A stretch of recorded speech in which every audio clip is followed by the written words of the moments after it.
nggak pernah bawa dompet loh. Soalnya kalau mau bayar tinggal scan doang, udah beres. Iya, tapi asli loh, QRIS itu ngebantu aja banget sebagai anak kos. Iya sih, praktis. Tapi kita tetap harus hati-hati. Banyak loh sekarang QRIS palsu yang suka ditempel, nanti kena tipu loh. Apaan sih, Cil? Parno banget. Tapi iya sih, yaudah deh, aku bayar dulu.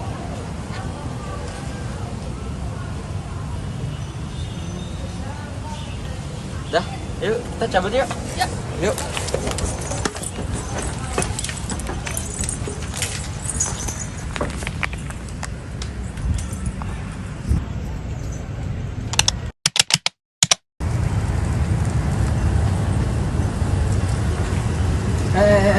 Bentar deh, ini kok ada transaksi 500.000 padahal gue nggak beli apa-apa loh. Coba deh cek nama transaksinya. Wah, ini mah bukan nama kafe kemarin, ini rekening pribadi, Len. Wah, jangan-jangan QR kemarin itu? Gue pernah baca sih kalau yang kayak gini tuh scam, soalnya waktu itu temen gue juga udah pernah kena yang kayak gini. Sumpah.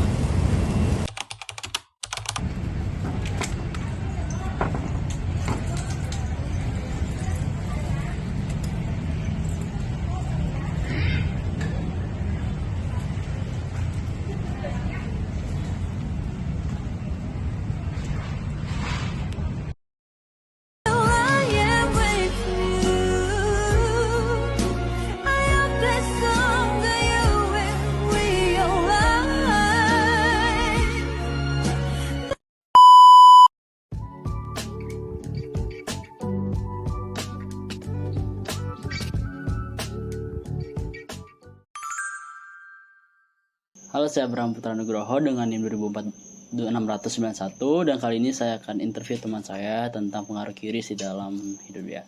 Dengan siapa? Nama saya Brandon, saya dari Universitas Kalbis. Saya akan bertanya tentang apa sih keuntungan utama yang dirasakan oleh konsumen dan pelaku usaha dalam penggunaan QRIS dibandingkan metode pembayaran konvensional kayak Kalau menurut saya kalau pakai QR itu lebih gampang sih, jadi tinggal keluarin HP, scan barcode, tinggal bayar, jadi lebih gampang daripada pakai cash gitu sih. jadi nggak pakai dompet-dompet lagi yang Iya, langsung jadi dari nggak HP. perlu bawa dompet. Terus gimana sih tingkat keamanan transaksi menggunakan QRIS dan langkah apa yang dilakukan untuk melindungi data penggunanya menurut Brandon sendiri? Sejauh ini sih aman-aman aja, saya nggak merasa ada apa yang nggak aman gitu. Soalnya cuma tinggal masukin PIN doang, paling mesti ditutupin aja sih pas masukin PIN. Jadi QRIS ini udah dijaga oleh OJK gitu-gitu ya, Iya, jadi aman aja iya, ya, aman. PBI dan sebagainya. Ada kendala nggak sih yang sering ditemui dalam penggunaan QRIS, apalagi di UMKM gitu-gitu? Paling jaringannya aja sih. Cuma Apa kadang nge-lag gitu, jadi delay, jadi nggak masuk gitu uangnya gitu. Jadi agak delay ya pas Iya, diterima oleh UMKM. masalah ya? jaringan ya. Terus biasanya kalau menggunakan QRIS tuh di tempat seperti apa sih biasanya? Yang pasti. Biasa sih saya pakai di tempat yang bukan kaki lima gitu. Jadi soalnya biasa kan mereka udah sedia QR, jadi saya bisa bayar pakai QR. Kadang kalau di tempat yang kaki lima mereka belum sediain QR, bisa pakai cash doang gitu. Kaki lima tuh yang di pinggir-pinggir Iya, gitu. pinggir jalan gitu. Oh. Kadang belum ada yang support QR gitu. Jadi dia lebih ke arah di mall-mall gitu ya? Iya. Oke. Terus yang terakhir nih, menurut Anda sendiri, mudah nggak sih pakai QRIS ini saat bertransaksi? Mudah banget sih, lebih mudah dari pakai cash. Soalnya kayak cuma tinggal nyalain HP, nggak usah bawa dompet, kayak cuma tinggal scan bayar, udah gitu aja. Jadi nggak usah pakai cash lagi ya, cashless ya? Iya. Oke. Oke, sekian dari presentasi saya. Terima kasih. Mengganggu waktunya, aku dari Trisakti School of Management, izin wawancara ya. Boleh, Kak? Jadi pertanyaan yang pertama, apa keuntungan utama yang dapat dirasakan oleh konsumen dan pelaku usaha dalam menggunakan QRIS dibandingkan dengan metode pembayaran yang konvensional? Menurut saya metode pembayaran QRIS adalah metode yang sering digunakan untuk kalangan masyarakat, dan metode QRIS itu bisa memudahkan seluruh masyarakat untuk pembayaran online. Kalau misalkan kita menggunakan pembayaran konvensional itu seperti cash atau tunai, bisa memperlambat waktu untuk bertransaksi dengan restoran maupun kasir lainnya. Pertanyaan selanjutnya, bagaimana sih tingkat keamanan transaksi menggunakan QRIS dan langkah apa aja yang dilakukan untuk melindungi data sebagai pengguna QRIS? Kalau menurut saya, kalau menggunakan QRIS adalah memudahkan masyarakat untuk bertransaksi, dan hal QRIS ini bisa diprivasikan dengan PIN atau sebagainya.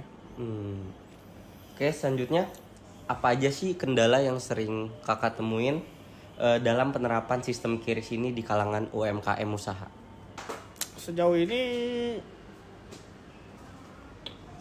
ulang.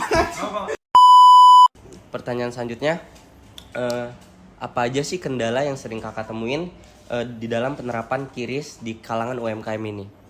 Sejauh ini paling penggunaan data seluler seperti sinyal yang melibatkan QRIS suka lama suka ke si penjual.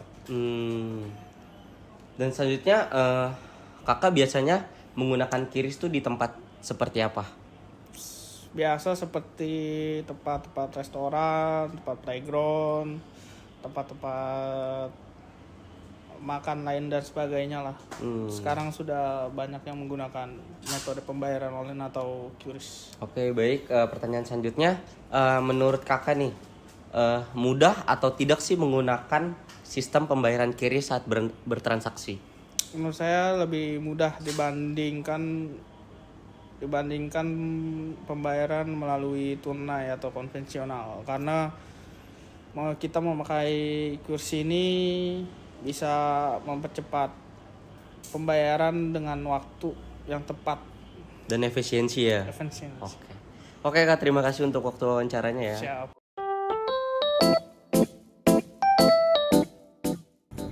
Assalamualaikum warahmatullahi wabarakatuh.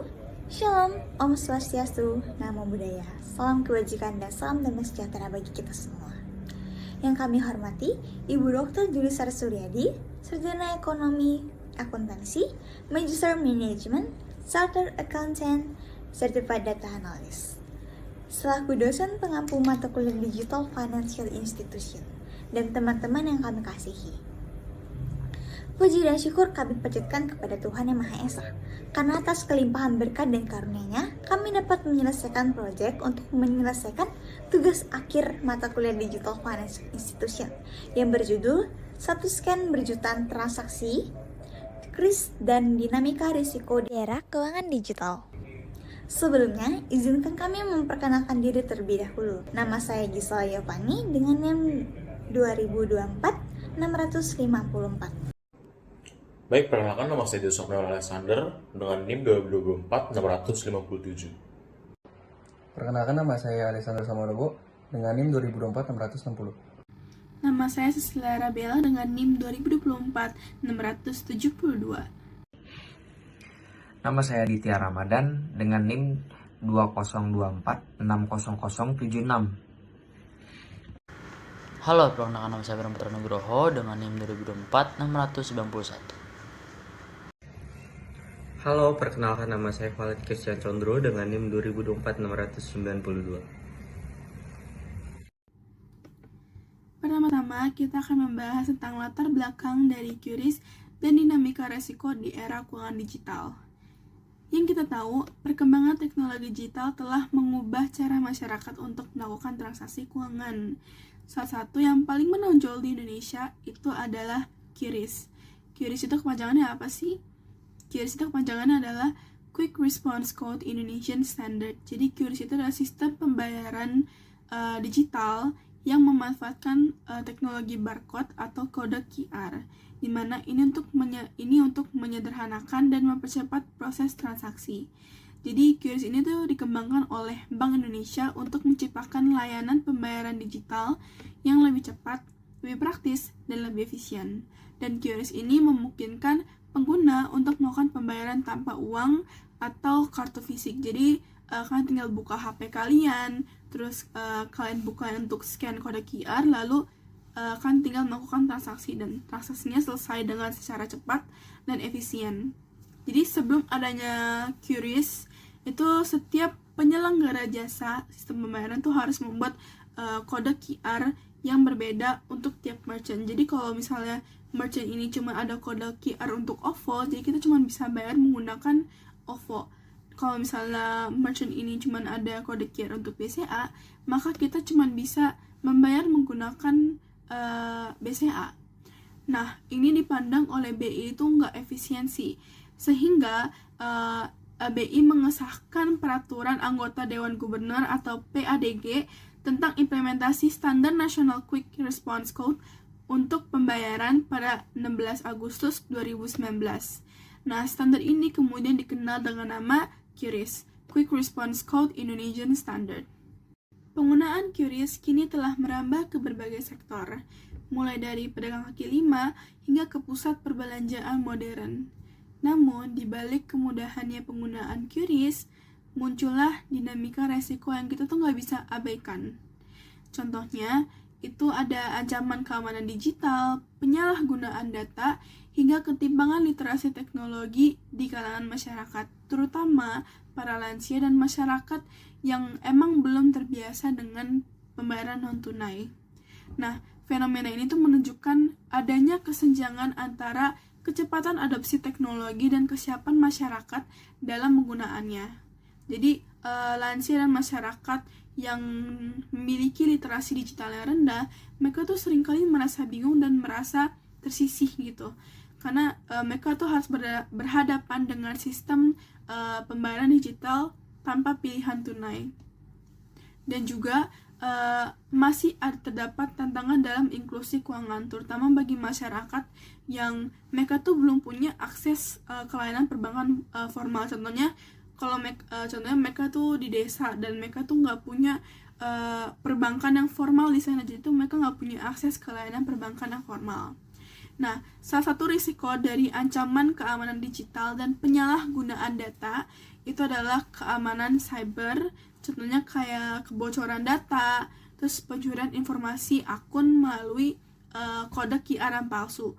Contohnya kalau kita nge-scan kode QR dan ternyata kode QR itu palsu, ditempel sama orang, nah orang ini bisa meretas ke akun kita.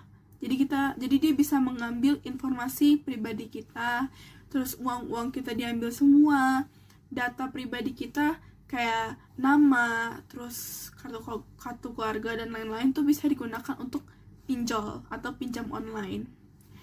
Jadi kajian ini tuh penting untuk memahami secara menyeluruh bahwa QRIS itu tidak hanya mempermudah transaksi, tapi QRIS itu juga punya konsekuensi risiko yang perlu kita antisipasi.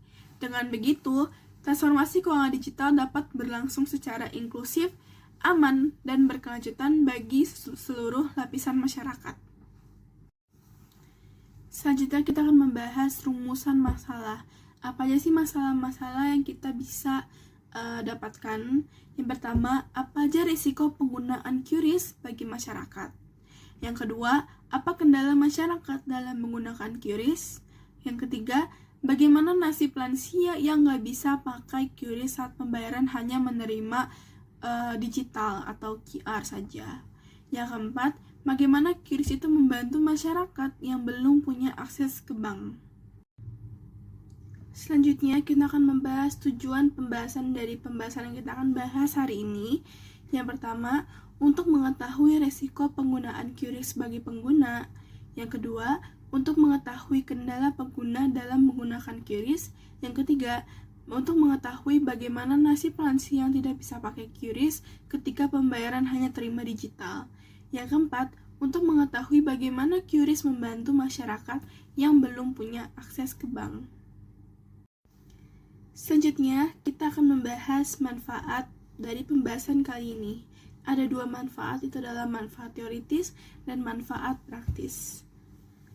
Apa manfaat teoritisnya? Yaitu penelitian ini memperkaya kajian dalam bidang ekonomi digital, sistem pembayaran, dan risiko teknologi. Hasilnya dapat menjadi referensi untuk studi selanjutnya tentang QRIS dan keuangan digital. Untuk manfaat praktisnya, penelitian ini membantu masyarakat memahami penggunaan QRIS secara aman dan juga mendorong edukasi digital bagi kelompok rentan dan memberi panduan bagi pelaku usaha untuk menyediakan layanan inklusif, serta juga menjadi masukan bagi pemerintah dalam merumuskan kebijakan keuangan digital yang adil dan lebih aman. Baik, untuk next slide-nya kita akan membahas tentang transformasi keuangan digital. Jadi sebelumnya itu kita harus tahu dulu nih, apa itu transformasi keuangan digital. Nah, transformasi keuangan digital itu adalah perubahan cara layanan keuangan yang tadinya bersifat manual, sekarang itu sudah bisa dilakukan lewat teknologi. Nah, contohnya itu kalau misalkan dulu kita harus datang ke bank nih untuk melakukan transfer, sekarang itu cukup lewat aplikasi HP saja. Lalu apa sih tujuan dari transformasi keuangan digital ini? Yang pertama itu membuat layanan makin cepat dan makin mudah. Maksudnya apa? Kita bisa bayar tagihan, transfer uang, atau cek saldo hanya dalam hitungan detik saja, tanpa harus antri di bank. Kalau misalkan zaman dulu itu kan, kalau kita mau melakukan misalkan transfer untuk tagihan listrik, tagihan air, dan tagihan telepon itu kan kita harus pergi dulu nih ke bank. Dan ngurusnya itu kan memakan waktu lama ya, kalau misalkan antriannya panjang. Nah, itu kurang efisien. Nah, yang kedua ini ada menjangkau lebih banyak orang. Jadi maksudnya dengan teknologi, orang yang tinggal di daerah terpencil pun juga bisa terjangkau, sehingga mendapatkan layanan keuangan melalui internet. Nah, jadi kalau misalkan untuk orang-orang yang di pelosok-pelosok itu kan beda ya sama kita yang tinggal di ibu kota. Kalau di ibu kota kan kalau bank kan mungkin ada yang deket, ada yang jauh. Tapi kalau misalkan di daerah-daerah pelosok kan rata-rata itu bank itu kan jauh ya jaraknya ya. Jadi dengan adanya transformasi keuangan digital ini bisa mempermudah orang-orang yang tinggal di pelosok-pelosok itu. Nah, jadi kita lanjut lagi ke yang ketiga, meningkatkan efisiensi dan keamanan. Maksudnya apa? Jadi proses keuangan itu jadi lebih cepat, hemat biaya, dan lebih aman karena banyak sistem digital yang sudah dilengkapi perlindungan data. Jadi di sini kita udah nggak perlu khawatir lagi untuk masalah keamanan karena di sini juga keamanannya sudah bagus juga. Nah, kesimpulannya apa? Jadi kesimpulannya transformasi keuangan digital ini membuat hidup kita jadi lebih praktis dan membantu semakin banyak orang untuk mengakses layanan keuangan. Oke, lanjut ke slide berikutnya. Di slide berikutnya ada perubahan perilaku konsumen dan pelaku usaha. Jadi seiring berkembangnya teknologi itu, cara kita bertransaksi dan menggunakan layanan keuangan itu juga ikut berubah. Pertama-tama kita bahas dari sisi konsumen dulu aja. Jadi dari sisi konsumen itu, sekarang konsumen itu lebih sering menggunakan mobile banking atau e-wallet seperti OVO, GoPay, Shopee, dan Dana untuk belanja atau transfer uang. Kayak contohnya anak-anak muda zaman sekarang itu kalau untuk transfer uang untuk beli makanan, misalkan untuk bayar-bayar gitu, pasti mereka lebih suka menggunakan aplikasi-aplikasi tadi seperti OVO, GoPay, ShopeePay, dan lain-lain ketimbang menggunakan cash. Nah, konsumen itu juga suka layanan yang cepat dan praktis. Misalnya itu bayar cukup lewat scan QR code. Kayak yang tadi saya sebutin, anak-anak muda zaman sekarang tuh kebanyakan maunya tuh yang serba cepet, yang serba praktis. Jadi mereka lebih memilih untuk menggunakan aplikasi-aplikasi seperti ShopeePay dan lain-lain itu karena lebih praktis. Kayak kita nggak perlu nih sediain setiap hari uang cash untuk beli makanan atau misalkan untuk transportasi. Kita tinggal isi aja saldo di ShopeePay kita udah bisa beli makanan lewat online. Kita juga bisa mesen angkutan umum itu bisa pakai online juga. Nah, habis itu kepercayaan terhadap teknologi keuangan juga makin tinggi. Artinya ini makin banyak orang yang merasa aman nih menggunakan aplikasi keuangan. Kayak contohnya aja zaman awal-awal kris keluar itu kan mungkin belum terlalu banyak yang menggunakan aplikasi kris. Tapi untuk zaman sekarang ini bisa dilihat dari contohnya pedagang-pedagang kaki lima di depan TSM itu mereka semua udah berinovasi nih. Mereka udah menggunakan kris sebagai sistem transaksi, bukan cuma cash doang. Gitu. Jadi banyak orang juga ini mulai mencoba produk baru seperti aplikasi fintech untuk pinjaman. Kayak misalkan contohnya pinjaman online itu ada di aplikasi Ada Kami atau EasyCash. Nah, juga misalkan untuk investasi itu juga ada aplikasi seperti Bibit untuk menabung. Nah, jadi lalu bagaimana nih dengan pelaku usaha seperti bank dan lembaga keuangan? Mereka ini sedang mengembangkan produk digital. Misalnya itu chatbot di aplikasi bank atau layanan pinjaman online. Chatbot ini kayak misalkan contohnya kita misalkan sebagai customer pengen mengadukan layanan service nih ke customer service. Nah, kalau kita ngechat customer service itu yang ngebalas kita itu bukan orang secara langsung, tapi itu adalah chatbot. Nah, mereka ini juga menggunakan big data dan AI atau kecerdasan buatan nih untuk mengelola resiko agar bisa lebih aman dan lebih akurat lagi. Juga banyak bank yang berpindah dari sistem ke elektronik dikenal dengan FINS supaya prosesnya itu jadi lebih efisien lagi. Jadi di sini baik konsumen maupun pelaku usaha sama-sama beradaptasi dengan perkembangan teknologi di dunia keuangan. Baik, selanjutnya kita akan membahas mengenai transformasi sistem keuangan tradisional menjadi digital. Nah, sebelum itu, transformasi keuangan itu merupakan proses pergeseran sistem keuangan tradisional menjadi sistem keuangan yang berbasis teknologi digital. Transformasi ini memberikan sistem yang lebih efektif dalam layanan keuangan sehingga menjadi lebih cepat, efisien, aman, dan mudah diakses. Oke, lanjut kita pertama-tama itu kita akan membahas nih mengenai beberapa peran penting di teknologi informasi dan komunikasi. Oke, masuk yang pertama, teknologi itu dapat menggantikan proses yang manual menjadi otomatis. Contohnya itu proses pencatatan transaksi, pengiriman uang, hingga pencairan pinjaman bisa dilakukan hanya dalam hitungan menit. Padahal sebelumnya itu bisa mencakup waktu yang lama. Jadi misalkan kayak yang saya sebutin sebelumnya, kalau misalkan mau transfer uang misalkan mau transfer uang untuk bayar tagihan, itu nggak perlu repot-repot kita datang ke bank. Kita hanya perlu buka aplikasi di handphone kita dan itu bisa diselesaikan, pembayaran itu bisa diselesaikan dalam hitungan menit maupun hitungan detik. Nah, yang kedua ini kita lanjut ke teknologi dapat menciptakan layanan yang baru. Contohnya itu seperti adanya pinjaman online dan juga dompet digital atau e-wallet. Terciptanya layanan baru ini dapat mendorong terbentuknya sistem keuangan yang lebih efisien dan efektif. Nah, kita lanjut yang ketiga. Yang ketiga itu ada teknologi dapat membuat transaksi menjadi lebih cepat, mudah, dan aman. Nah, hal ini tuh membuat proses transaksi keuangan menjadi lebih simpel dan efektif dalam penggunaannya. Oke, setelah kita membahas mengenai peran dari teknologi, kita akan masuk nih ke contoh-contoh dari layanan keuangan yang berbasis teknologi tersebut. Misalnya itu seperti yang pertama, mobile banking. Mobile banking ini tuh adalah layanan dari bank yang memungkinkan kita untuk melakukan transfer, cek saldo, atau bayar tagihan langsung dari HP. Seperti yang sudah saya jelaskan sebelumnya itu, kita nggak perlu repot-repot datang ke bank, kita hanya perlu buka handphone kita aja, kita udah bisa melakukan transfer uang, bisa cek saldo kita tanpa perlu datang ke bank, dan juga kita bisa bayar tagihan langsung secara tagihan kita secara langsung itu dari handphone tanpa perlu ke bank.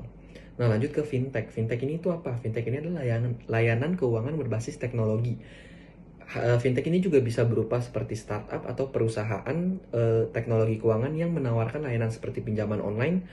Seperti yang saya sebutkan tadi, ada aplikasinya itu ada kami atau EasyCash, investasi digital, bahkan asuransi itu juga bisa berbasis aplikasi.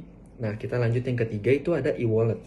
E-wallet ini contohnya itu seperti OVO, GoPay, ShopeePay, Dana. Nah, aplikasi-aplikasi ini itu memudahkan kita untuk berbelanja, membayar transportasi, atau memesan makanan tanpa uang tunai. Zaman sekarang kan udah contohnya tuh udah berubah lah, kayak anak muda yang sudah saya jelaskan sebelumnya. Kayak mereka lebih memilih menggunakan aplikasi-aplikasi ini daripada menggunakan cash. Karena juga lebih praktis dan lebih efisien juga kan. Nah, terakhir itu kita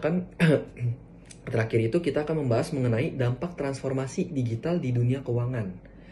Di sini itu kita membagi menjadi dampak positif dan dampak negatif. Kita masuk ke dampak positifnya dulu aja. Yang pertama itu ada inklusi keuangan meningkat. Artinya apa? Artinya itu semakin banyak orang yang sebelumnya tidak punya akses ke layanan keuangan, kini bisa ikut menikmati layanan tersebut lewat HP ataupun device atau gadget pribadi mereka. Nah, yang kedua itu apa? Yang kedua itu sisi positifnya, sistem pembayaran menjadi lebih efisien, transaksi bisa dilakukan lebih cepat, dan juga biayanya lebih rendah. Yang ketiga itu ada munculnya banyak inovasi produk keuangan. Misalnya cicilan tanpa kartu kredit, investasi reksadana, lewat aplikasi, dan sebagainya. Kayak contohnya pinjaman online. Kalau dulu kan kita mau minjem uang itu kan harus repot ya, datang ke bank dulu, ngisi datanya, biodata dulu, terus belum kasih jaminannya. Tapi kalau sekarang cukup kita buka handphone kita buka aplikasi Ada Kami contohnya, tinggal kita masukin KTP kita aja, kita udah bisa mendapatkan pinjaman berupa uang. Jadi dapat pinjaman online gitu. Jadi nggak perlu repot-repot datang ke sana kemari. Nah, tapi di sisi lain juga ada beberapa dampak negatifnya nih yang harus diingat. Contohnya itu meningkatnya risiko keamanan digital seperti pencurian data atau peretasan atau penipuan online. Kayak contohnya itu yang dulu lagi viral-viral itu phishing. Phishing itu kayak misalkan ada satu orang nih ngirimin chat ke kita berupa link gitu. Nah, itu kita jangan main asal pencet aja linknya. Kalau misalkan kita asal pencet aja linknya, data-data kita itu bisa tercuri. Waktu itu sempat kasus viralnya itu sampai ada yang terkena ratusan juta karena dia nggak sengaja mencet link yang diberikan sama orang yang nggak dikenal ini. Nah, yang kedua itu ada ketergantungan pada teknologi. Nah, ketergantungan pada teknologi ini tuh bisa membuat kalau misalkan sistemnya terganggu itu pada jaringan atau server itu membuat kita jadi mungkin juga akan lebih pusing kali ya, karena udah ketergantungan gitu sama alat-alat teknologi. Nah, yang ketiga itu ada perubahan model bisnis yang memaksa lembaga keuangan tradisional untuk cepat beradaptasi jika tidak bisa tertinggal. Kayak contohnya yang saya sebutin tadi, pedagang-pedagang kaki lima di TSM. Itu kan mereka sekarang sudah menggunakan teknologi digital berupa pembayaran itu pakai kris. Mereka itu udah berinovasi, jadi mereka nggak mau ketinggalan nih. Mereka nggak mau pembayaran itu hanya pakai cash aja. Karena kan anak-anak kampus kan terutama itu jarang ada yang megang cash. Mereka lebih sering nyimpen saldo uang mereka tuh di aplikasi-aplikasi online. Nah, yang keempat ini terjadinya kesenjangan digital atau digital divide, di mana masyarakat yang tidak punya akses internet atau perangkat digital menjadi tertinggal. Contohnya itu misalkan orang-orang yang berada di Papua, yang dimana akses sinyalnya itu susah dan juga untuk akses ke gadget itu susah. Jadi di sini juga ada beberapa dampak negatifnya nih dari transformasi keuangan digital. Dan sekarang kita akan membahas tentang definisi pembayaran digital. Definisi pembayaran digital itu apa sih? Ketika kita ingin melakukan transaksi digital, kita akan melakukannya di mobile banking tersebut atau ada di handphone ini. Jadi kita ingin membayar sesuatu hal, kita tidak perlu ribet-ribet lagi mengambil cash yang ada di bank dan lain-lain, tapi kita bisa melakukan itu dengan satu klik melalui handphone. Dan apa aja sih jenis-jenis dari pembayaran digital tersebut? Yang pertama ada e-wallet. E-wallet adalah aplikasi-aplikasi yang mendukung dari handphone di bagaimana cara kita membayar transaksi tersebut. Contohnya seperti GoPay, ShopeePay, OVO, dan lain-lain. Jadi ketika kita ingin melakukan transaksi, kita hanya perlu men-scan barcode yang ada di depan toko, restoran, atau UMKM tersebut, lalu kita bisa membayarnya dengan PIN yang kita sudah tentukan. Yang kedua ada internet banking. Internet banking adalah bank-bank tradisional yang sudah memasuki era digital. Contohnya seperti MBCA, yang kedua adalah BNI, dan lain-lain. Jadi bank-bank tradisional sudah memasuki era digital. Jadi kita tidak usah ribet-ribet lagi mengatur duit, mengambil duit, dan sebagainya. Jadi kita bisa melalui handphone saja. Yang ketiga adalah mobile payment. Mobile payment itu apa sih? Mobile payment adalah aplikasi yang digunakan untuk aplikasi tertentu. Contohnya seperti Gojek yang menggunakan GoPay untuk pembayaran tersebut, OVO yang untuk pembayaran Grab, dan ShopeePay untuk pembayaran pembelian di Shopee. Yang keempat adalah contactless payment. Contactless payment adalah pembayaran yang melalui kartu. Jadi kita hanya perlu meng-scan kartu yang kita punya, lalu kita masukkan PIN, dan kita akan melakukan transaksi bayar. Dan itu adalah contactless payment. Sekarang ada karakteristik dari digital finansial. Itu yang pertama adalah meng-scan, kita harus mempunyai aplikasi yang mendukung tentang QRIS tersebut. Contohnya apa? Contohnya seperti OVO, GoPay, dan sebagainya. Jadi kita memiliki aplikasi untuk mendukung.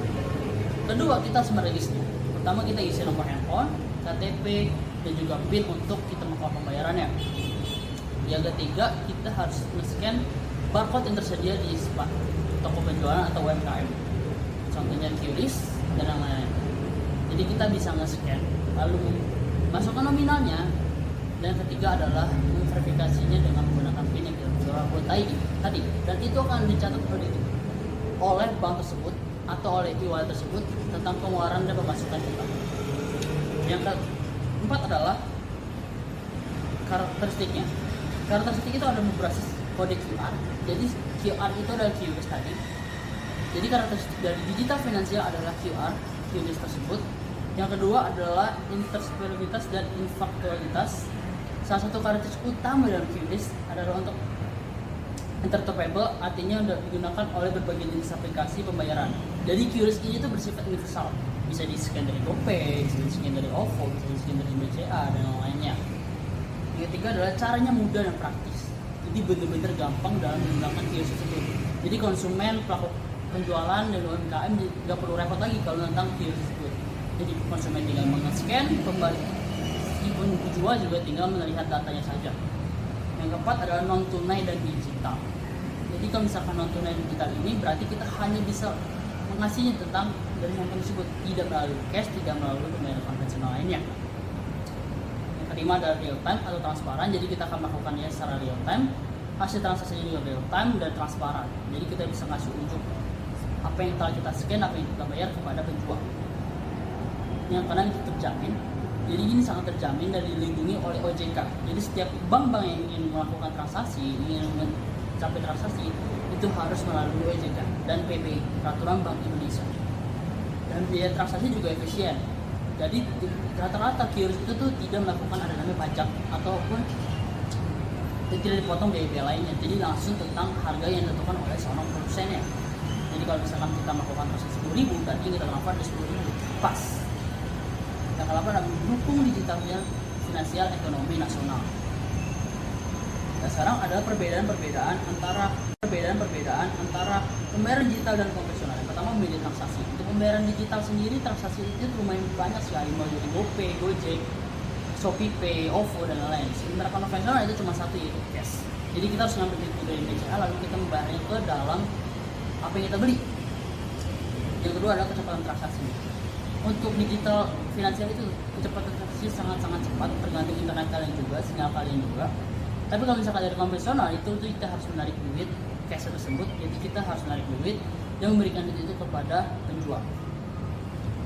Aksesibilitas. Yang ketiga adalah aksesibilitas. Aksesibilitas itu adalah apa? Itu adalah gimana kita bisa melakukan digital pembayaran melalui digital tersebut. Contohnya seperti GoPay, kita bisa melakukannya di seluruh manapun. Saat kita lagi membayar sesuatu, kita bisa lakukannya dimanapun itu, asalkan Anda memegang HP dan internet kalian juga kencang.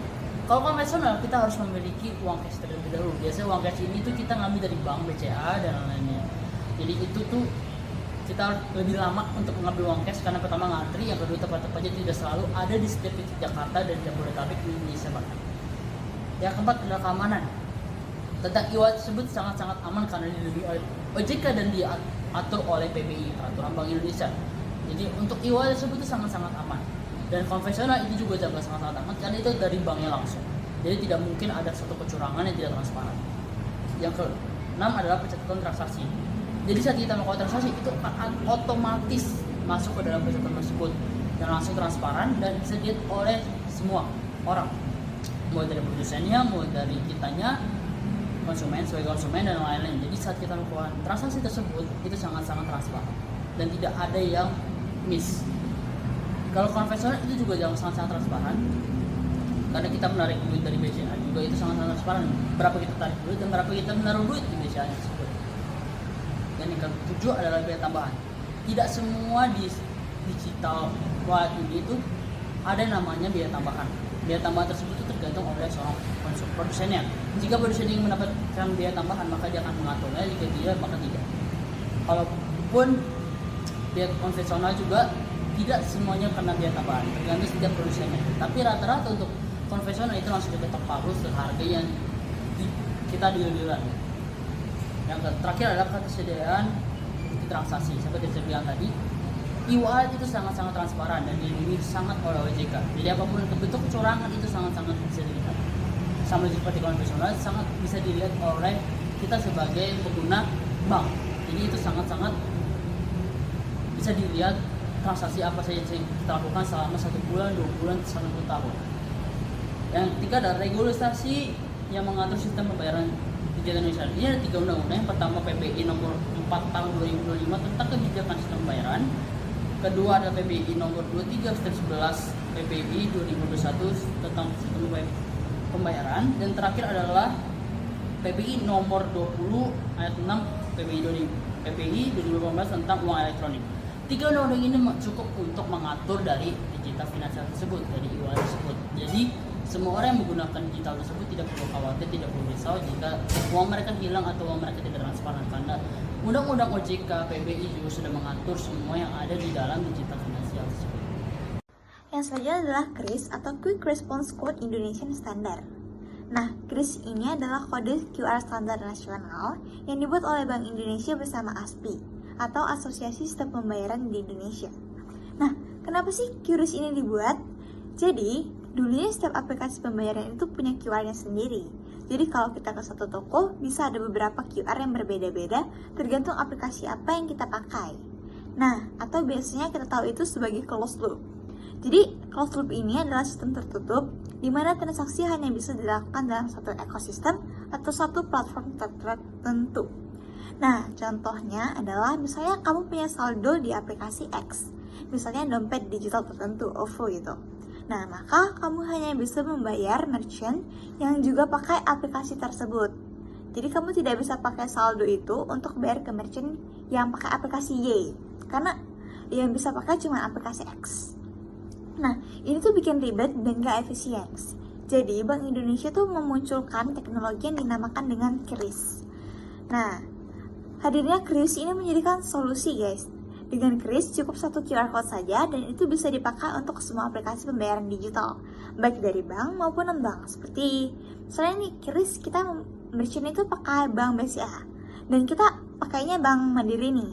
Jadi kayak kalau kita scan KRIS itu walaupun kita bank BCA itu bakal masuk ke bank mereka, yaitu Bank Mandiri. Nah, hal ini tuh bikin lebih cepat, mudah dan efisien dan bisa menjangkau siapapun, termasuk UMKM. Nah, selanjutnya adalah tujuan dari KRIS. Yang pertama, KRIS ini mendukung transformasi digital nasional. Dengan KRIS, masyarakat dari berbagai latar belakang bisa ikut merasakan manfaat pembayaran digital. Ini sejalan dengan upaya pemerintah untuk mempercepat digitalisasi di semua sektor, termasuk UMKM dan pedagang kecil. Nah, yang kedua adalah mendorong inklusi keuangan nasional. Masih banyak masyarakat yang belum terjangkau layanan perbankan. Nah, dengan KRIS, cukup punya HP dan QR Code, pelaku usaha bahkan yang kecil di pelosok desa pun sudah bisa terima pembayaran digital. Ini membuka akses keuangan untuk semua orang, tanpa butuh modal yang besar dan alat yang mahal. Yang selanjutnya adalah efisiensi operasional dan biaya transaksi. Dengan adanya satu standar QR, merchant nggak perlu lagi untuk punya banyak QR Code dari berbagai aplikasi. Nggak perlu alat EDC, nggak ribet sistem, jadi semuanya lebih hemat biaya, lebih cepat, dan gampang dijalankan, baik oleh penyedia jasa maupun merchant. Nah, yang selanjutnya adalah meningkatkan keamanan dan pengawasan. Karena KRIS dikembangkan dan diawasi oleh Bank Indonesia, jadi semua transaksinya itu terjadi lebih aman, terekam, dan bisa dilacak. Jadi kalau ada penipuan atau kesalahan, datanya bisa ditelusuri dengan jelas. Dan yang terakhir adalah meningkatkan interoperabilitas antara penyelenggara. Nah, sebelum ada KRIS, tiap aplikasi itu punya QR code sendiri-sendiri yang sudah saya bilangin tadi, dan itu bikin merchant harus punya banyak QR. Nah, sekarang cukup satu QRIS, dan semua aplikasi bisa digunakan, baik dari bank maupun non-bank. Ini bikin transaksi lebih praktis dan lebih efisien. Nah, yang selanjutnya adalah komponen-komponen yang ada di dalam KRIS. Nah, yang pertama adalah logo KRIS. Logo resmi KRIS atau Quick Response Code Indonesian Standard adalah sebagai identitas standar nasional pembayaran menggunakan kode QR ini. Ini menunjukkan bahwa QR Code tersebut sudah sesuai dengan standar Bank Indonesia. Terus, yang kedua adalah logo dari GPN. Logo GPN atau Gerbang Pembayaran Nasional menunjukkan bahwa transaksi yang dilakukan melalui QRIS ini terintegrasi dengan sistem pembayaran nasional yang aman dan efisien. Nah, yang selanjutnya adalah nama merchant. Nah, contohnya adalah nama merchant Bank Bakso Jono 1. Nah, bagian ini menunjukkan nama pemilik usaha atau toko yang menerima pembayaran melalui QRIS tersebut. Nah, yang selanjutnya adalah nama NMID atau National Merchant ID. Ini merupakan kode identitas unik untuk tiap merchant yang terdaftar di dalam KRIS, biasanya terdiri angka dan huruf. Nah, selanjutnya adalah TID atau Terminal ID. Ini merupakan normal identifikasi terminal yang digunakan merchant untuk menerima pembayaran. Ini juga penting untuk mencatat dan melacak transaksi. Terus yang selanjutnya adalah yang QR code. Ini adalah yang amat sangat penting gitu teman-teman, karena kalau nggak ada QR code kita mau minta dari mana? Jadi QR code ini dipindai oleh pembeli menggunakan aplikasi pembayaran, misalnya Gojek, OVO, Dana, dan lain-lain. Nah, setelah dipindai, pengguna dapat langsung membayar sesuai jumlah yang dibutuhkan gitu. Yang selanjutnya adalah slogan kris. Nah, ini ada tulisan satu kris untuk semua. Artinya, satu QR code ini bisa digunakan untuk semua aplikasi dompet digital dan mobile banking yang mendukung kris. Nah, yang ke-8 ini adalah informasi tambahan. Bagian ini biasanya menunjukkan cara menggunakan kris seperti buka aplikasi, scan code, masuk ke nominal, dan selesaikan pembayaran. Nah, nomor 9 adalah informasi penerbit.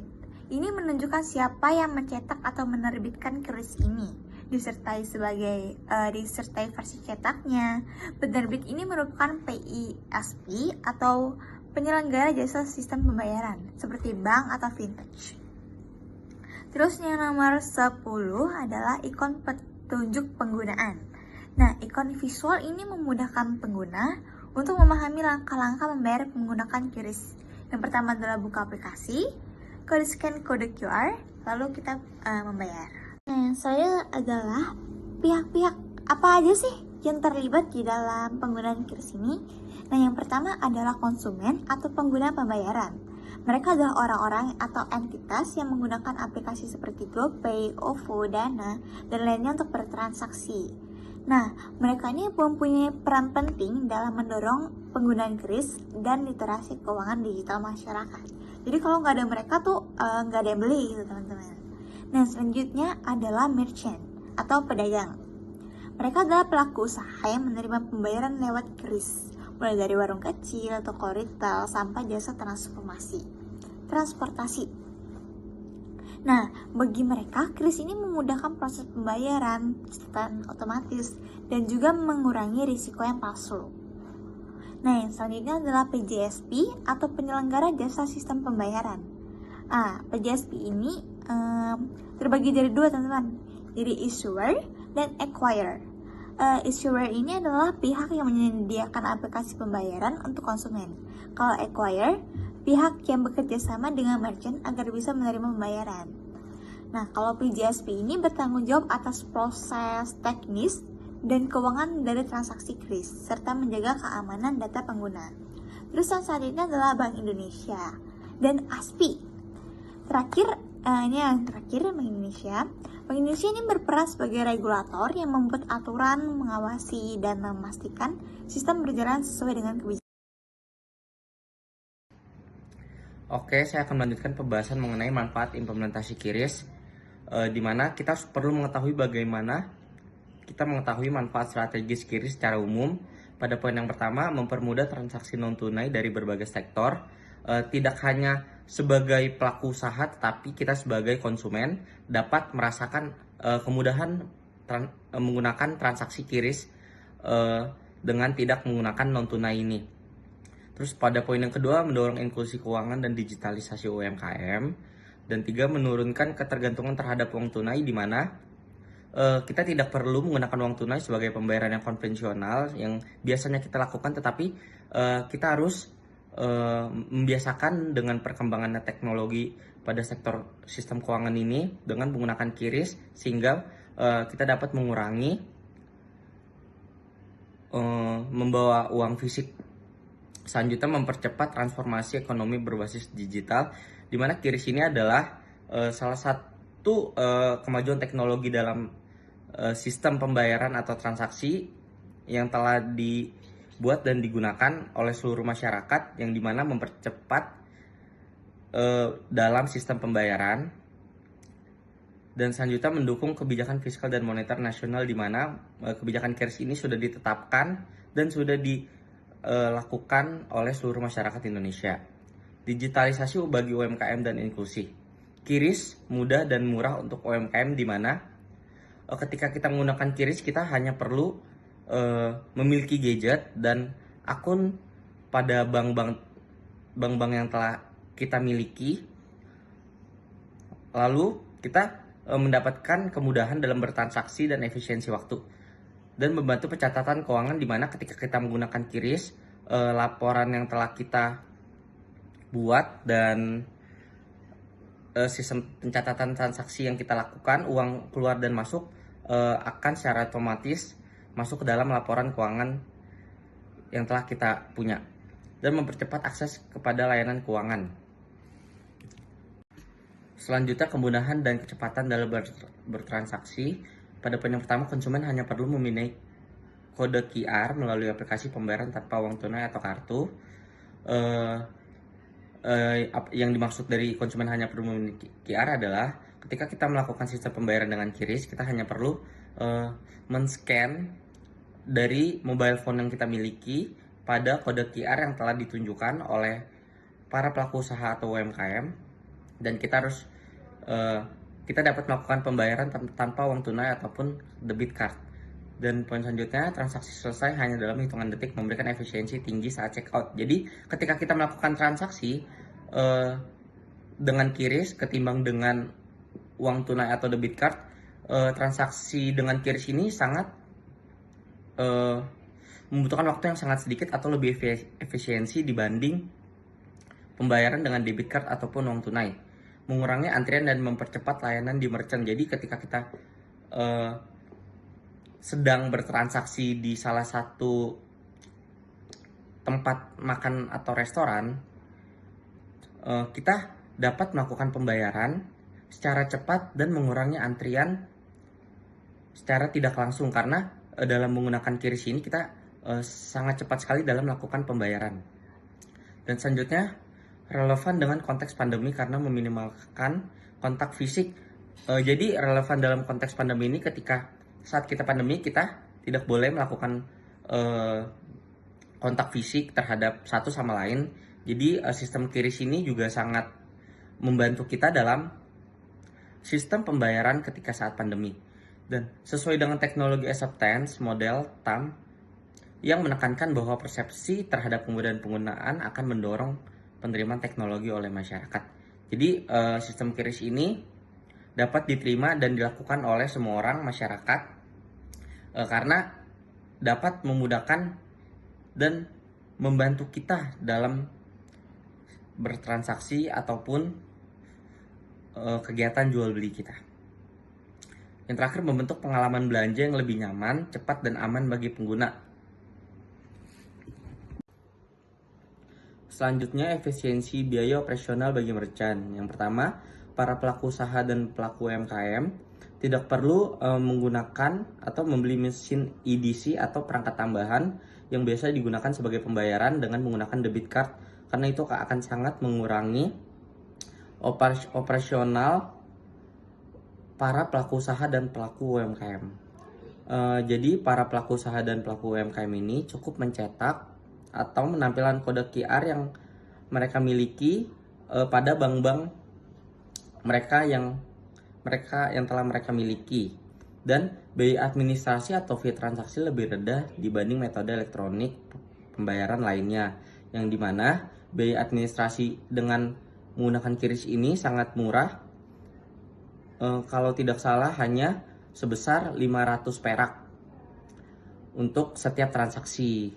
Dan selanjutnya ini tuh meningkatkan profitabilitas para pelaku usaha dan UMKM yang memiliki keterbatasan modal untuk usahanya. Dan ini tuh efisiensi biaya QRIS ini tuh cocok untuk UMKM dengan keterbatasan modal usaha yang mereka miliki. Dan QRIS juga digunakan untuk menjadi bagian dari strategi pengurangan biaya operasional yang mereka miliki. Selanjutnya, meningkatkan penggunaan pembayaran digital. Yang pertama, QRIS dapat digunakan oleh semua aplikasi pembayaran digital, bank maupun non-bank. Jadi tidak hanya pada bank-bank yang kita miliki QRIS, namun kode QR tersebut dapat kita gunakan juga di berbagai aplikasi-aplikasi non-bank, contohnya seperti GoPay, Shopee, dan OVO yang dapat kita gunakan sebagai sistem pembayaran. Memudahkan semua lapisan masyarakat termasuk yang kurang terbiasa dengan teknologi. Jadi eh, metode pembayaran dengan menggunakan QRIS ini tuh sangat mudah dimengerti dan sangat dapat kita aplikasikan di dalam kegiatan kita saat bertransaksi. Selanjutnya pembayaran jadi lebih mudah tanpa kita perlu membawa dompet ataupun debit card pada restoran, tempat makan ataupun playground yang sedang kita kunjungi. Dan selanjutnya sudah menjangkau pasar tradisional, pedesaan dan usaha kecil. Jadi QRIS ini tuh sudah dapat kita gunakan dan bisa kita pakai sebagai sistem pembayaran karena sistem QRIS ini tuh sudah menyebar secara rata di pasar tradisional, pedesaan maupun usaha kecil. Dan selanjutnya membantu percepat perpindahan ke ekonomi digital di mana pembayaran konvensional seperti cash ini sudah sangat-sangat minim dan sudah sangat dikurangi. Baik, selanjutnya kita semua tahu bahwa QRIS atau Quick Response Code Indonesian Standard ini sering digadang-gadang sebagai solusi pembayaran digital yang cepat dan efisien. Tapi meskipun teknologinya canggih, ternyata QRIS ini belum tentu terbebas dari masalah. Yang pertama, ada risiko penipuan QR palsu. Ini sering banget kejadian, contohnya di kotak amal masjid yang ingin bersedekah atau di toko yang ingin membeli barang. Itu ada orang yang tiba-tiba nempel QR palsu di atas QR asli. Jadi uangnya si pembeli, si konsumen, bukannya masuk ke dalam rekening yang benar atau si penjualnya, malah nyasar ke rekening si penipu yang tadi nempel QR palsunya. Nah, lalu yang kedua, karena semua berbasis digital, ancaman serangan siber juga besar. Aplikasi dompet digital atau e-wallet bisa disusupi malware atau yang biasa kita sebut virus. Kalau HP atau sistem kita tidak aman. Bahkan sekarang juga ada juga phishing, di mana pelaku pura-pura jadi pihak resmi dan memancing kita klik link palsu. Dan biasanya kita akan disuruh untuk mengisi data kita. Jadi solusinya tentu perlu ada sistem keamanan berlapis. Misalnya pakai AI untuk mendeteksi transaksi yang mencurigakan secara real time. Dan juga yang paling penting, edukasi ke masyarakat supaya bisa lebih waspada. Oke, selanjutnya, sekarang kita akan bahas soal akses dan literasi. QRIS memang keren, tetapi nyatanya belum semua orang bisa menikmati teknologinya. Di kota-kota besar, QRIS sudah lumayan umum, tetapi di daerah pelosok masih banyak masalah. Contohnya, internet belum stabil, bahkan sinyal pun susah. Belum lagi, nggak semua orang mampu beli smartphone yang bisa scan QR atau beli kuota internet tiap hari ataupun tiap bulan. Lalu juga dari sisi literasi digital, ini juga bisa jadi tantangan besar. Banyak masyarakat, terutama orang tua atau pedagang tradisional, masih bingung dengan cara pakai QRIS. Bahkan ada yang nggak tahu kalau QR itu bisa buat bayar. Jadi ini tuh bukan soal teknis, tetapi juga soal kepercayaan. Banyak pedagang tradisional yang takut nanti uangnya beneran masuk gak ya, atau ribet gak ya prosesnya. Jadi akhirnya tuh mereka menolak pakai QRIS, melainkan lebih memilih pembayaran tradisional.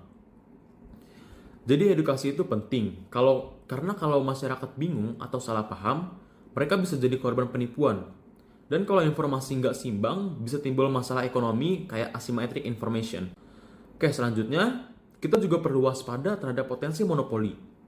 QRIS awalnya dirancang sebagai sistem terbuka, artinya semua penyedia layanan bisa gabung.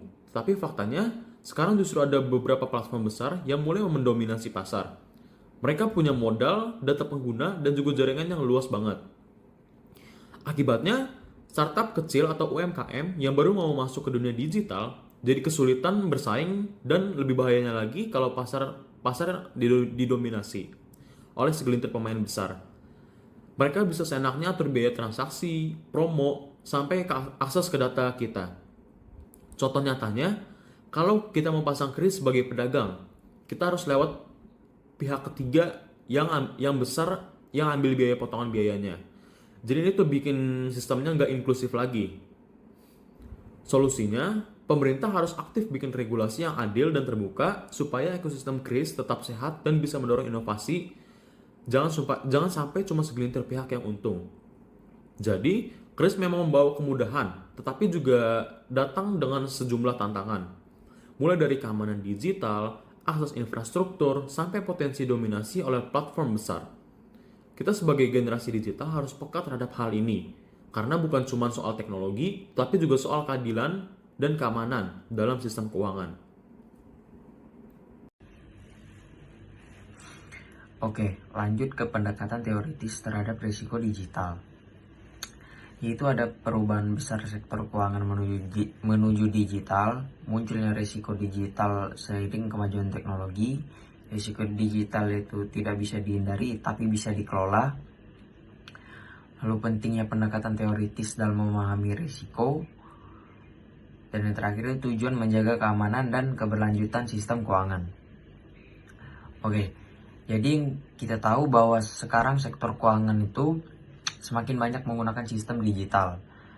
Mulai dari aplikasi bank sampai sistem pembayaran seperti QRIS. Nah, perubahan ini tentu membawa dampak besar. Salah satunya adalah munculnya risiko digital seperti serangan cyber, pencurian data, atau sistem yang error. Risiko ini tidak bisa kita hindari karena teknologi akan terus berkembang. Tapi yang penting, risiko ini masih bisa kita kelola dengan pendekatan yang tepat. Disinilah pendekatan teoritis jadi penting karena kita nggak bisa salah-salan. Harus ada dasar pemikiran untuk paham bagaimana risiko ini bekerja. Oke, tujuannya jelas, yaitu menjaga sistem keuangan tetap aman dan bisa berlanjut meskipun berada di dunia yang serba digital. Oke, selanjutnya itu memahami risiko digital dan strategi pengelolaannya. Di situ ada risiko digital, ancaman sistematik baru, sumber risiko, itu bukan hanya teknologi, dan yang ketiga itu manajemen risiko digital. 3 pilar kunci, itu ada identifikasi, analitis, dan mitigasi. Oke, penjelasannya gini. Risiko digital sekarang dianggap sebagai ancaman yang sifatnya sistematik. Nah, itu artinya bisa menyebar ke banyak bagian, bukan cuma satu titik saja. Misalnya nih, satu celah keamanan bisa menyebabkan kerugian besar yang memengaruhi sistem perbankan nasional. Nah itu. Nah yang menariknya, risiko ini bukan cuma satu teknologi saja, tapi juga faktor manusianya. Banyak kasus justru muncul karena human error, kayak lupa logout, asal klik link, atau SOP yang nggak dijalankan. Nah, untuk mengelola risiko ini ada 3 langkah penting, yaitu tadi identifikasi, analisis, dan mitigasi. Nah, identifikasi yaitu menganalisis risiko-risiko apa yang bisa muncul dengan melihat data dan tren saat ini. Nah, yang analisis yaitu mengukur seberapa besar kemungkinan dan dampak dari risiko tersebut. Nah, yang ketiga mitigasi yaitu tindakan pencegahan bisa berupa sistem keamanan, pelatihan, pegawai, atau membangun budaya kerja yang aman secara digital. Selanjutnya itu ada adopsi teknologi, kepercayaan digital, dan risiko sebagai motor inovasi. Di situ ada QRIS dan teknologi keuangan, TAM dalam keuangan, risiko jadi pemicu aturan baru, dan inovasi harus diiringi mitigasi. Jadi gini, di dunia keuangan itu, kepercayaan itu sangat penting.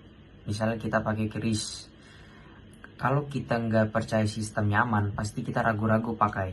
Jadi selain kemudahan dan manfaat, yang orang lihat juga adalah rasa amannya. TAM atau teknologi acceptance model awalnya cuma bicara soal kemudahan dan rasa manfaat.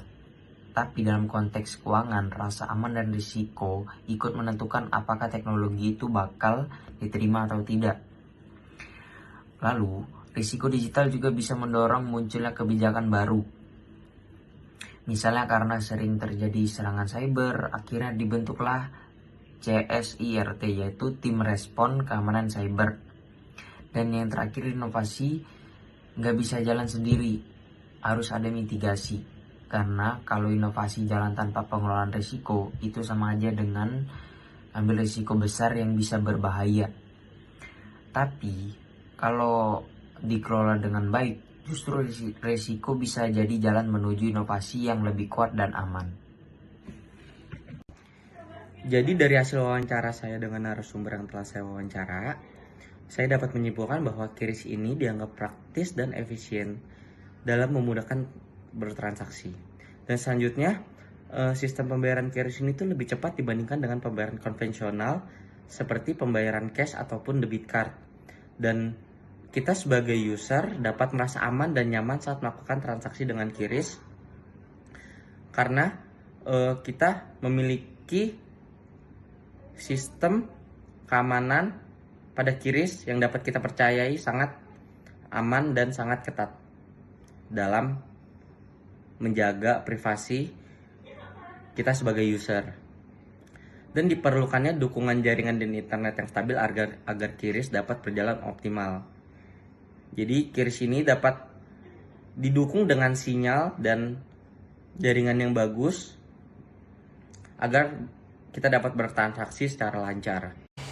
Baik, dari hasil wawancara yang telah saya lakukan kepada narasumber, saya dapat menyimpulkan bahwasanya banyak konsumen yang beralih ke arah digital atau e-wallet. Mengapa? Karena prosesnya begitu cepat dan efisien.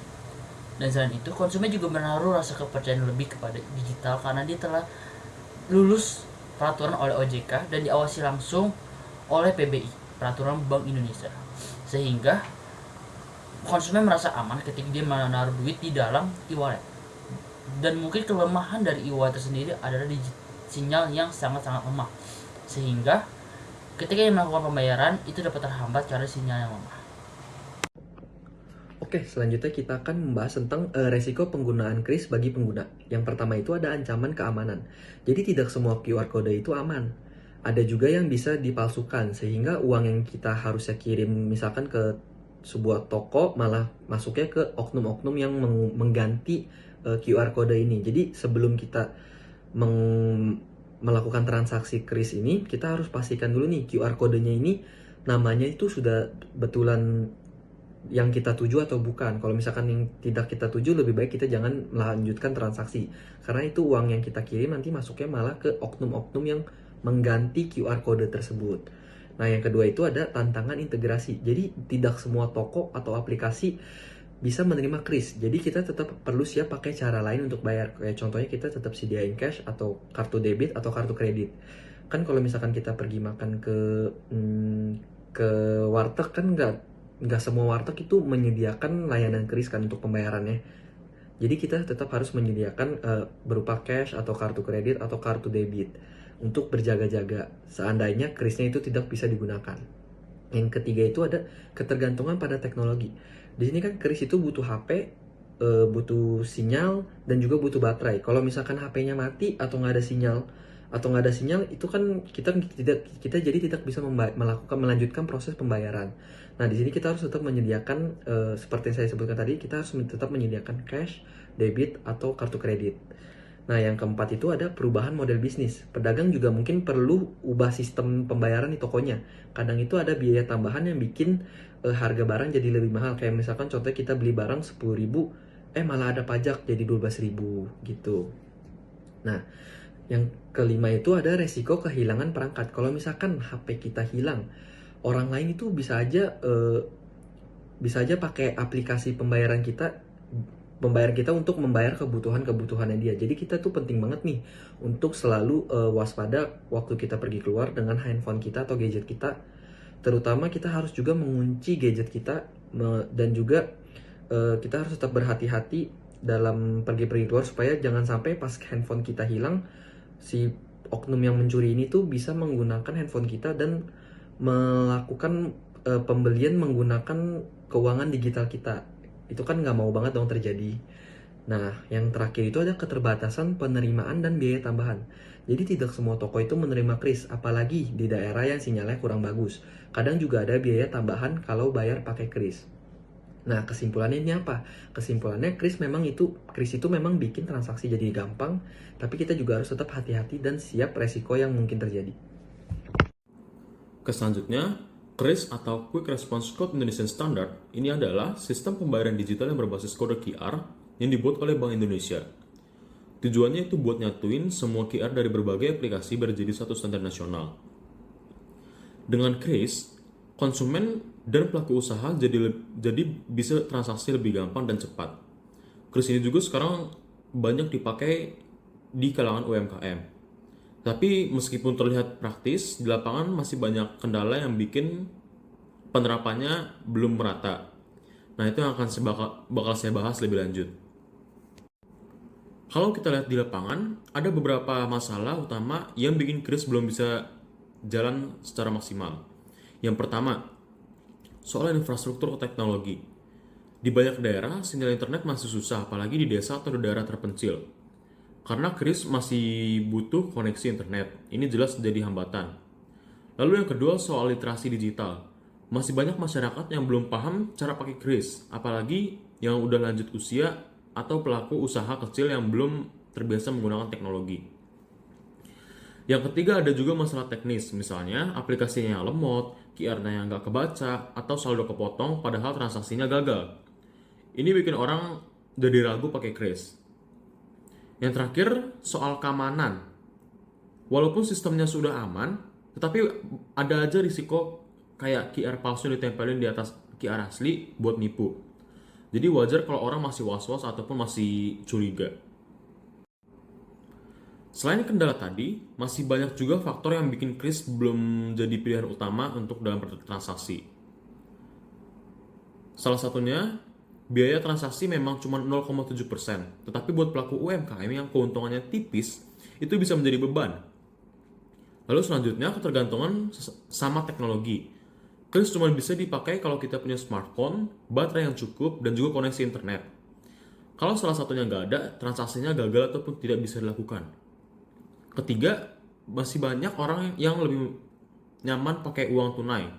Soalnya udah kebiasa, lebih gampang, dan nggak tergantung sinyal atau handphone. Terakhir, belum semua pelaku usaha pakai QRIS. Ada yang belum tahu cara daftarnya, ada juga yang mikir sistemnya ribet atau takut gangguan pas lagi transaksi, dan lain-lain. Jadi bisa kita lihat bahwa walaupun QRIS itu keren dan praktis penerapannya di masyarakat, tapi masih punya banyak juga tantangan dan juga kekurangan. Selanjutnya kita akan membahas tentang nasib lansia dalam sistem pembayaran digital. Jadi, seiring dengan pesatnya perkembangan teknologi, sistem pembayaran di Indonesia itu telah mengalami transformasi yang signifikan. Salah satunya itu adalah QRIS, Quick Response Code Indonesian Standard. QRIS itu mempermudah transaksi tanpa uang tunai, di mana ini memberikan kemudahan, kecepatan, dan lebih praktis. Jadi, penggunaan metode QRIS ini itu harus punya pemahaman tentang teknologi, mulai dari penggunaan ponsel dan aplikasi pembayaran.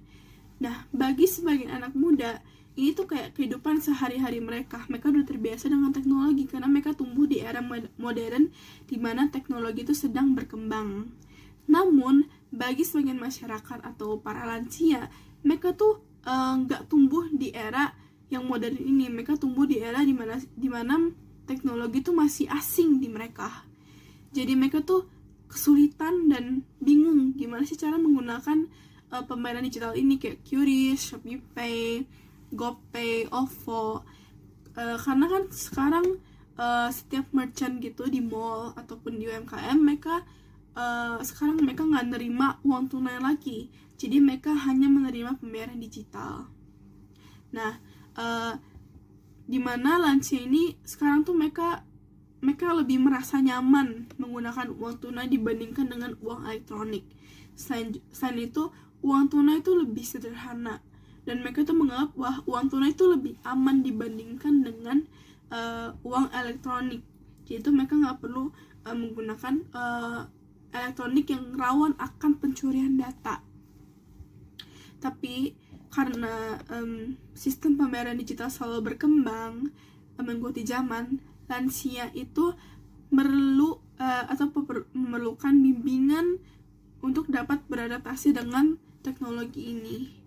Oleh karena itu, diperlukan program edukasi atau pelatihan kepada para lansia atau masyarakat yang nggak ngerti tentang teknologi ini. Contohnya kayak bisa bikin video tutorial ataupun seminar kecil di komunitas mereka. Nah, solusi bagi lansia yang nggak bisa menggunakan QRIS saat pembayaran, contohnya kayak mereka lagi beli minuman dan sedangkan merchant itu nggak bisa menerima uang tunai, Nah, solusinya itu yaitu kita, para anak muda, kita harus membantu para lansia tersebut. Caranya, kita bisa nih bantu mereka bayar menggunakan QRIS kita. Dan para lansia itu bisa menggunakan, bisa memberikan uang tunai mereka kepada kita, ataupun juga bisa transfer uang mereka dari bank mereka ke bank kita. Itu merupakan salah satu cara ataupun solusi bagi para lansia yang emang lagi kepepet, lagi di mall dan butuh bantuan untuk bayar. Yaitu kita, para anak muda, kita harus peka terhadap para lansia ini, karena kan mereka tidak tumbuh di era yang modern dan mereka nggak ngerti teknologi. Nah, selanjutnya saya akan menjelaskan peran penting KRIS bagi masyarakat yang belum memiliki akses ke layanan perbankan. Nah, yang pertama adalah dari sisi akses keuangan.